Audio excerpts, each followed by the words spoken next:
ఈ వీడియోలో నేను బేసిక్ డ్రాయింగ్ మెటీరియల్స్, అది కూడా ఓన్లీ పెన్సిల్స్ అండ్ పేపర్స్ గురించి చెప్పాలనుకుంటున్నాను. నేను పర్సనల్ గా సజెస్ట్ చేసే పేపర్స్ అయితే ivory sheets and brush stroke sheets.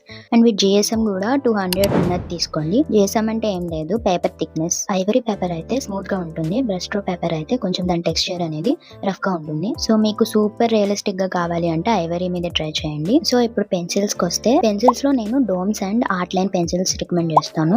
And వీటి కాస్ట్ కూడా 50 రూపీస్ ఉంటుంది. డోమ్స్ 50 ఉంటుంది, ఆర్ట్ లైన్ కూడా 50 రూపీస్ లో దొరుకుతుంది. ఈ 2 పెన్సిల్ సెట్స్ కూడా నేను బయట బుక్ స్టోర్ లోనే తీసుకున్నాను. అండ్ మనకి పెన్సిల్స్ లో కూడా షేడ్స్ అవైలబుల్ ఉంటాయి, like HB, 2B, 4B, 6B, 8B and 10B దాకా. నేను Mister Bean and Virat Kohli drawings graphic pencils use చేసే వేసాను, అండ్ చార్కోల్ కూడా యూజ్ చేశాను. బట్ ఇక్కడ ఎలాంటి పెన్సిల్స్ యూజ్ చేసామని కాదు, మీకు షేడింగ్ ఎలా చేయాలి అని తెలిస్తే సింగిల్ పెన్సిల్ తో కూడా ఈజీగా డ్రా చేయగలరు. షేడింగ్ ఎలా చేసుకోవాలనేది నేను నెక్స్ట్ పార్ట్ లో చెప్తాను.